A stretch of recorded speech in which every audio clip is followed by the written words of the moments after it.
नमस्कार। मेरा नाम भाऊ तोरसेकर। आप देख रहे हैं प्रतिपक्ष। दोस्तों, आज मैं पिछले चुनाव जो थे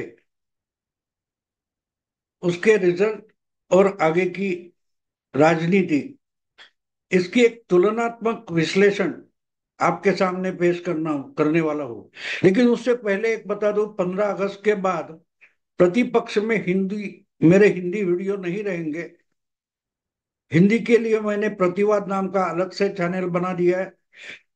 और आज जो बन रहा है वो प्रतिपक्ष में जा रहा है और प्रतिवाद में भी जा रहा है। तो जिनको सिर्फ हिंदी मेरे वीडियो सुनने हैं वो प्रतिवाद को सब्सक्राइब करे। अगर न चाहे तो प्रतिपक्ष से अपनी सब्सक्रिप्शन हटा भी सकते हैं। लेकिन 15 अगस्त के बाद मेरे हिंदी वीडियो सिर्फ प्रतिवाद पर रहेंगे।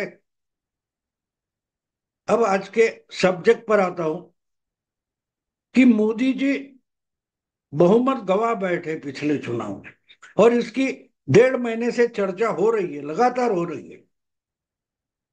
हर कोई अपने तरीके से इस घटना का आकलन कर रहा है, विश्लेषण कर रहा है। अचानक ये विश्लेषण करते करते मुझे एक साल, मानो एक साल या 8-9 महीने पुरानी बात याद आ गई। पिछले यानी 2023 के नवंबर में जयपुर में हमारे मित्र जो है संजय दीक्षित, इनका यूट्यूब चैनल है, संस्था है जयपुर डायलॉग्स। उसकी तरफ से एक सम्मेलन हुआ था 2 दिन का।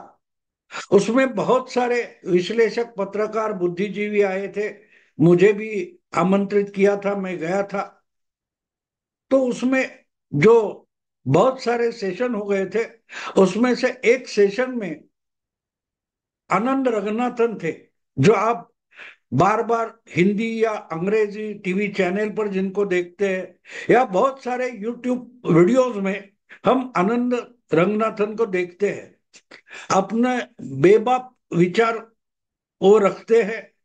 और मुझे याद है उन्होंने जो बात 8-9-10 महीने पहले जयपुर में बोली थी, अगर उस पर बीजेपी गंभीरता से विचार करती तो शायद इस लोकसभा चुनाव का अलग से नतीजा हम देख सकते थे। उस वक्त आनंद रंगनाथन ने जो कहा था, मैंने भी उस पर उतना ध्यान नहीं दिया था, ना कि सीरियसली गंभीरता से लिया था। लेकिन वो एक बात वहां बेबाकी से बोले थे। बहुत सारे उपस्थित लोग थे, उनको वो बात अच्छी नहीं लगी थी। उनको लगा था आनंद रंगनाथन बीजेपी के खिलाफ बोलने लगे हैं। वैसे तो आनंद रंगनाथन बीजेपी के साथ भी नहीं बोलते, ना बीजेपी के खिलाफ बोलते हैं। वो अपनी बात रखते हैं और बड़ी बेबाकी से रखते हैं, बिना डर के रखते हैं। किसको अच्छा लगे या बुरा लगे, आनंद रंगनाथन को उसकी परवाह नहीं होती। और इसलिए आज अगर मैं पीछे मुड़कर देखता हूं तो मैं मानता हूं कि 8-10 महीने पहले जो बात आनंद रंगनाथन ने कही थी, जिसका मैंने शीर्षक बनाया है इस वीडियो में, जो शीर्षक मैंने बनाया है वो बिल्कुल उनकी बात थी। आपको याद होगा कि 2019 के बाद बीजेपी ने और नरेंद्र मोदी जी ने एक अपनी टैगलाइन, स्लोगन बनाई थी, सबका साथ, सबका विश्वास, सबका विकास, वगैरह वगैरह। तो सबका साथ सबका विकास ये ओरिजिनल स्लोगन थी। उसमें विश्वास जोड़ दिया, सबका विश्वास, सबका साथ, सबका विकास। तो उसके बाद उसमें सबका प्रयास ये भी जोड़ दिया गया। लेकिन वही टैगलाइन जो थी, उसके आधार पर अनंत रंगनाथन ने एक गलती पेश कर दी थी। और अनंत रंगनाथन ने उस सेशन में कहा था कि सबका विकास ये बीजेपी का या मोदी सरकार का एजेंडा नहीं हो सकता। जिनका विश्वास उनका विकास। जो आपको वोट देते हैं वही आप पर विश्वास करते हैं, और इसलिए आपकी पहली जिम्मेदारी है कि जिन्होंने आप पर विश्वास दिखाया है आप उनकी भलाई करें, उनका विकास का काम करे, वही एजेंडा बनाए। क्योंकि जो लोग, सरकार तो हर तबके की होती है, देश के हर नागरिक के लिए सरकार होती है, लेकिन अगर नागरिक मतदाता आपके एजेंडे पर विश्वास नहीं दिखाता तो उसकी जिम्मेदारी आप कितनी ले सकते हो? जो एजेंडा आप चला रहे हैं उसका फायदा अगर उसको मिल रहा है तो उसने उस पर विश्वास दिखाना चाहिए, उसको मतदान भी करना चाहिए। जो कोई मतदाता आपके एजेंडे का फायदा उठाएगा और उस पर विश्वास नहीं दिखाएगा, ना कि प्रधानमंत्री पर, ना कि सत्ताधारी पार्टी पर विश्वास दिखाएगा, क्या आप उसके विकास की भी जिम्मेदारी उठाओगे? जब आप उसके विकास की जिम्मेदारी उठाते हो तो आप पर जिसने विश्वास दिखाया उस मतदाता पर अन्याय कर रहे हो, क्योंकि उसके विश्वास का जो फायदा उस मतदाता को, बीजेपी के मतदाता को मिलना चाहिए, उसमें आप अविश्वास दिखाने वाले का हिस्सा पैदा कर देते हो, तो वो उस पर अन्याय होता है।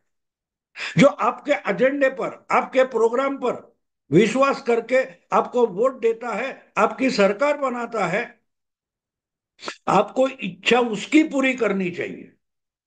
क्योंकि उस एजेंडे को, उस प्रोग्राम को, उस योजना को उसने वोट दिया है। जो आपके योजना या एजेंडा को वोट नहीं देते वो आपकी सरकार नहीं बनाना चाहते। उल्टे जो आपके खिलाफ पार्टियां हैं उनको अगर वो वोट दे रहे तो आपके एजेंडे के खिलाफ वो वोट दे रहे, तो उनकी जिम्मेदारी आप पर नहीं बनती। हाँ, जो कुछ योजना बने उसका सबको फायदा मिलना चाहिए, हर नागरिक को मिलना चाहिए, ये बिल्कुल सही है। लेकिन जो आपको मत देना नहीं चाहते, वोट देना नहीं चाहते, आपके खिलाफ वोट करते हैं, तो उनकी आइडिया साफ है, आप उनको आपकी सरकार नहीं चाहिए। तो उनको खुश करने वाला प्रोग्राम, एजेंडा या योजना जोर शोर से चलाना, पूरी ताकत लगाकर चलाना, इसका मतलब आपका सरकार गिराने के लिए जो कोशिश कर रहे हैं उसके लिए ही आप मेहनत करते हैं। हमारी मराठी में एक अच्छी कहावत है, कसायाला गाय धार्जिणी।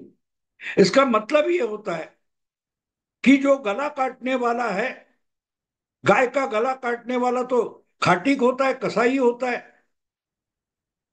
अगर गाय कसाई पर भरोसा करने लगे तो गाय को बचाएगा कौन?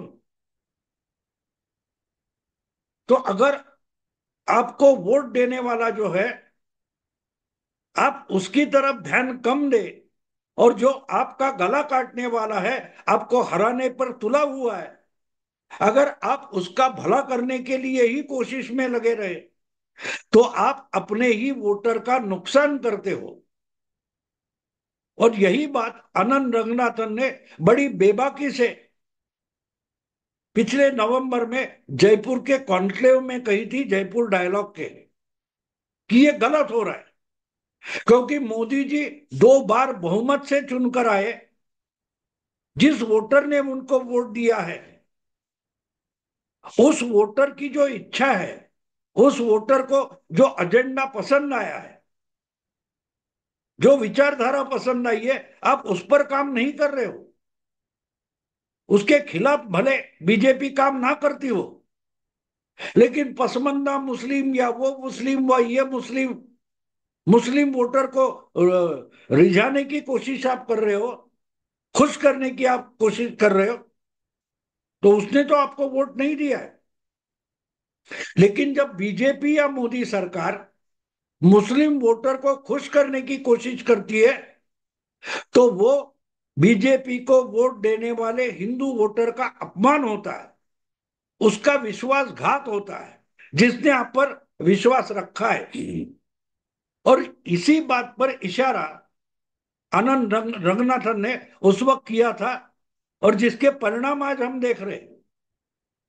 पिछले 10 साल में लगातार लाभार्थी लाभार्थी नाम की चर्चा हो गई कि मोदी जी ने अपने 10 साल में एक नई जाति पैदा कर दी है, एक नया वोट बैंक तैयार कर दिया है जिसका नाम लाभार्थी है, लाभार्थी वोट बैंक।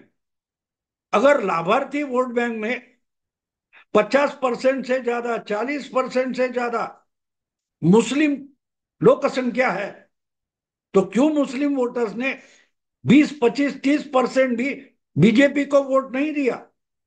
जब 2024 के चुनाव की चर्चा हम करते हैं, उसका विश्लेषण सुनते हैं, तो बीजेपी का समर्थन करने वाले विश्लेषक हो या बीजेपी के खिलाफ बोलने वाले पत्रकार, विश्लेषक, संपादक हो, वो सब एक सुर में कहते हैं कि मुस्लिम मतदाता ने बीजेपी को हराया है। ना कि इंडिया अलायंस, ना कि कांग्रेस, ना कि उद्धव ठाकरे, ना कि ममता दीदी, इनमें से किसी ने बीजेपी को नहीं हराया। ना कि मोदी सरकार को हराया, ना कि मोदी सरकार का बहुमत छीन लिया। मोदी सरकार का बहुमत अगर किसने छीना है तो वो मुस्लिम वोटर ने छीना है, ये सब लोग मानते हैं। जो बीजेपी का विरोधी आकलन करते हैं वो भी मानते हैं कि अगर मोदी जी को हराया है तो हराने वाला मुस्लिम वोटर है। और पिछले 5 साल से तो हम लगातार बीजेपी या मोदी जी को सुनते आए हैं कि मुस्लिम भी हमारा लाभार्थी है। अगर आपका लाभार्थी है तो उसने आपको वोट देना चाहिए था, लेकिन आपको उसने वोट नहीं दिया। इसलिए 2014 और 2019 में जो बहुमत आपको मिला था वो आपके हाथ से खिसक गया। और इसका कारण यही है कि आप पर जिसने विश्वास दिखाया था वो बहुसंख्यक हिंदू वोटर आपके हाथ से खिसक गया, कम हो गया। जिन्होंने आप पर विश्वास दिखाया था उसका विकास करने के बजाय आप सबका विकास करने निकले। जो आप पर विश्वास भी नहीं रखते उनका ही विश्वास करने निकले। ये गलती आपसे हो रही है। ये चुनाव से पहले 6-8 महीने आनंद रंगनाथन ने बताया था, लेकिन ना कोई बीजेपी का प्रवक्ता या ना कोई बीजेपी का नेता उस पर विश्वास करने के लिए राजी था। और इसके परिणाम ही आज बीजेपी भुगत रही है। आपको मिलीजुली सरकार बनानी पड़ी, आपको एनडीए की गठबंधन सरकार बनानी पड़ी। 10 साल जिस पार्टी की अपने खुद के बहुमत पर सरकार चल रही थी और तगड़ा प्रोग्राम बनाया, अच्छा विकास किया, करोड़ों संख्या में लाभार्थी बनाए, तो उन्होंने आपका नुकसान किया है। और उन्होंने तो किया, लेकिन इतना बड़ा फटका बीजेपी को लगा है तो उसका कारण जो नाराज हिंदू वोटर है, जिन्होंने हिंदू वोट बैंक बनकर बीजेपी के साथ खड़ा होने का साहस किया था, वो आपसे हट गए। और उसका सबसे बड़ा सबूत अगर कोई चाहिए तो हम बंगाल को देख सकते हैं। 5 साल पहले जिस बंगाल के हिंदू वोटर ने तगड़ी संख्या में आपके साथ खड़ा होकर ममता के खिलाफ आपको वोट दिया था, उसके बाद जो बड़ी हिंसा बंगाल में उछल गई, आपने उस हिंदू को संरक्षण देने के लिए कुछ भी नहीं किया। आपके पास बहुमत था। अगर एक राज्य सरकार अपने राज्य में हजारों लाखों हिंदुओं को संरक्षण नहीं दे रही है, दंगा होने के बावजूद हिंदू मारे जा रहे हैं, हिंदुओं को घर छोड़कर भागना पड़ रहा है, कानून व्यवस्था पूरी चरमरा गई है, तो 356 का इस्तेमाल करके मोदी सरकार ने ममता की सरकार बर्खास्त क्यों नहीं की थी? पिछले 10 साल में तगड़ा बहुमत बीजेपी के पास था, मोदी जी के पास था, फिर भी मोदी जी ने कभी 356 का इस्तेमाल जरूरी होकर भी नहीं किया। और फिर भी मोदी पर इल्जाम क्या लगाया गया कि ये तानाशाह है, ये लोकतंत्र खत्म करेंगे, ये संविधान लपेट कर फेंक देंगे। जिस संविधान की इज्जत करते हुए उसी संविधान की धारा 356 का इस्तेमाल मोदी जी ने नहीं किया। तो मोदी जी 356 का इस्तेमाल समय आता है तो ममता के खिलाफ करेंगे, ये विश्वास जिनका था, वो बंगाल के मतदाता बीजेपी से हट गए।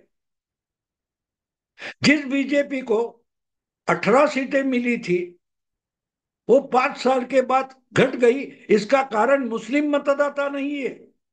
वो मुस्लिम मतदाता 2019 के लोकसभा और 2022 के 2021-22 के विधानसभा चुनाव में ममता के साथ चला गया था। वो कभी भी बीजेपी को वोट नहीं देता था। लेकिन अगर मुस्लिम दंगाई बंगाल के हिंदुओं को सता रही है और ममता दीदी की सरकार उसका ही समर्थन कर रही है, तो उसके खिलाफ हिंदू खड़ा हुआ था बंगाल में 2019 के चुनाव में। उसका जो विश्वास था, मोदी जी ममता की नकेल कसेंगे, टीएमसी की सरकार को लगाम लगाएंगे, उस विश्वास का घात हो गया।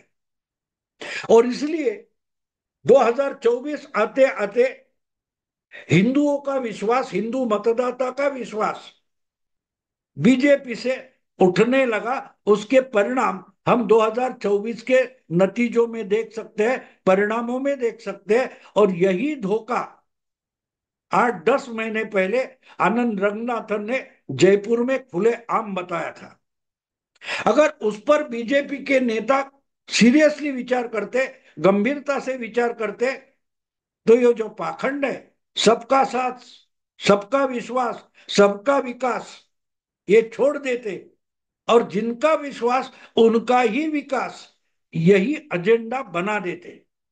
आज देखिए, आज जब बजट आ गया तो सब विरोधी दल क्या चिल्ला रहे कि आपको जरूरत है नीतीश की और नायडू की, तो आपने बजट में बिहार और आंध्र प्रदेश पर मेहरबानी की और बाकी राज्यों को, बाकी सूबों को अन्याय में ढकेल दिया। यानी वही तकरार है, हम वोट तो बीजेपी को नहीं देंगे, हम बीजेपी का, मोदी का बहुमत छीन लेंगे। लेकिन बीजेपी और मोदी इस ढंग से सरकार चलाए कि फायदा जो खिलाफ वोट करते उनका ही होना चाहिए। अगर महाराष्ट्र और यूपी में बीजेपी के खिलाफ ज्यादा वोटिंग हो गया और बीजेपी की सीटें घट गई है, तो भी सबसे ज्यादा बजट का फायदा यूपी और बीजेपी महाराष्ट्र को मिलना चाहिए, ना कि नायडू और नीतीश बिहार और आंध्र को मिलना चाहिए। ये दावा है।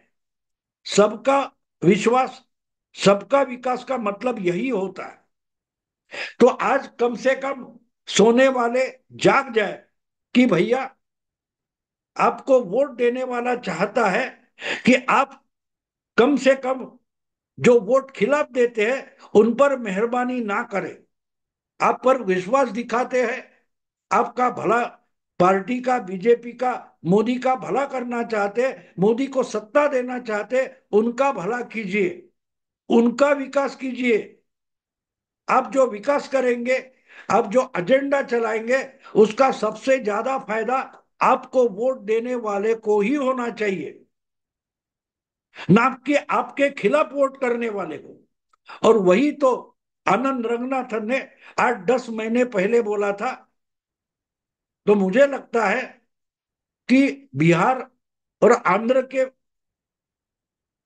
इच्छाओं पर बीजेपी सरकार, मोदी सरकार, एनडीए सरकार मेहरबान हो गई है। तो आनंद रंगनाथन का एजेंडा बीजेपी ने शायद स्वीकार किया है, जो असलियत में बीजेपी के वोटर का एजेंडा है। जिसका विश्वास उसका ही विकास, जो खिलाफ जाएगा उसके विकास की जिम्मेदारी बीजेपी या मोदी सरकार को उठाने की बिल्कुल जरूरत नहीं है। उनको सबक सिखाना चाहिए कि अगर आप हमारे खिलाफ वोट करोगे तो आपकी इच्छा आकांक्षा हम पूरी नहीं करेंगे। जो हमारा वोटर है उसकी इच्छा आकांक्षा है, वही हमारा प्रायोरिटीज रहेगी, हमारी प्राधान्य क्रम की बात रहेगी, वही हमारा एजेंडा रहेगा। जिसका विश्वास उसका ही विकास, ये बीजेपी का एजेंडा होना चाहिए। अगर बंगाल में या केरला में मुस्लिम मुस्लिम वोट पर जो निर्भर रहते हैं, वो कांग्रेस हो या टीएमसी हो, वो मुस्लिम वोटर की इच्छा के लिए अगर हिंदुओं पर अन्याय भी करती है, तो बीजेपी की सरकार केंद्र में हो या राज्य में हो, वो हिंदुओं की इच्छा का पालन क्यों ना करे, क्यों उसको एजेंडा ना बने। दोस्तों, अगर ये वीडियो आपको पसंद आए तो लाइक कीजिए, शेयर कीजिए, सब्सक्राइब कीजिए। नमस्कार।